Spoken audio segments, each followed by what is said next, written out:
네, 보신 것처럼 미국은 사실상 초저금리 시대가 끝났다고 예고했습니다. 하지만 우리는 반대로 주저앉은 경제를 되살리려면 기준금리를 더 내려야 한다는 목소리가 나오는 상황입니다. 운신의 폭이 좁아진 한국은행은 오늘 기준금리를 동결했지만 앞으로가 더 문제입니다. 미국의 금리 인상이 빚으로 버텨온 우리 경제에 미칠 영향을 경제산업부 이세누리 기자와 알아보죠. 네, 앞서 리포트에서도 언급이 됐지만 미국이 앞으로 계속 금리를 올리는 겁니까? 네, 먼저 이 미국의 기준금리 추이부터 한번 보시겠습니다. 네. 이렇게 한번 방향이 잡히면 일관성 있게 가는 게 특징입니다. 예를 들어서 저축 대부조합 사태 후인 1994년엔 금리를 7차례 잇따라 올렸고요. 2000년대 초반 닷컴 버블 붕괴가 진정된 후엔 2년 사이 무려 17차례 금리를 인상한 바 있습니다. 거기다 트럼프 당선으로 경기 부양 기대가 커지면서 내년엔 최소 3차례 인상 전망이 퍼지고 있습니다. 네, 지금까지를 보면 미국이 금리를 올리면 좀 시차를 좀 두고 우리도 따라서 올려오지 않았습니까? 그 이유를 좀 설명해 주실까요?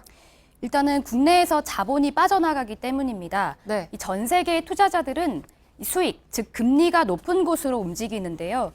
실제로 미국이 금리를 올렸는데 우리나라 등 신흥국들이 금리 인상을 주저하는 바람에 외국인 투자 자금이 대거 미국으로 빠져나갔던 상황이 여러 차례 있었습니다.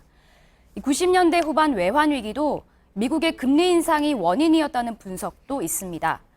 특히 미국 연준 위원들 예고대로 내년 3차례 미국의 금리 인상이 이루어지고 한국은행이 계속 금리를 동결한다면 이 한국과 미국의 기준금리가 역전됩니다. 오늘 이주열 한국은행 총재는 급격한 자본 유출을 우려할 상황은 아니라고 했지만 안심할 수는 없습니다. 네, 어쨌든 한국은행은 오늘 금리를 동결했잖아요. 그러니까 우리 경제를 생각하면 오히려 내려야 되는 거 아니냐 이런 주장도 나오고 있는데 가장 걱정되는 부분은 아무래도 가계부채 아니겠습니까? 그렇습니다.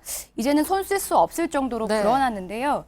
이 오랜 기간 이어진 저금리와 또 빚내서 집 사라는 식의 부동산 규제 완화책이 맞물린 결과입니다.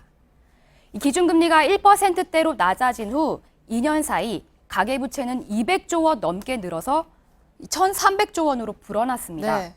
정부가 내놓은 각종 가계부채 대책이 큰 힘을 못 쓴 건데요. 오늘 이주열 한국은행 총재도 우려를 드러냈습니다.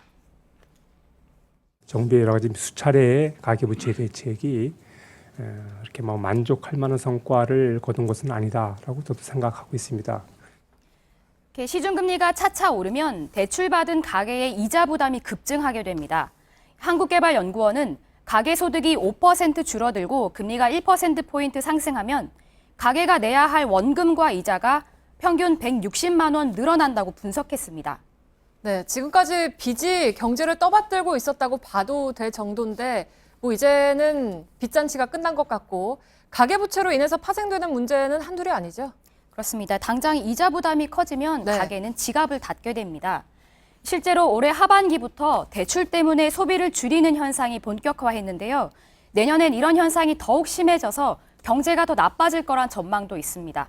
특히 빚으로 연명해온 취약계층은 생계까지 위협받게 될 텐데요. 여기다 집값 하락까지 동반될 경우 하우스푸어가 빠르게 늘어날 수 있어서 가계부채의 질적 관리와 함께 부동산 경착륙을 막을 대책이 시급해 보입니다. 네, 경제산업부 이세누리 기자와 함께했습니다.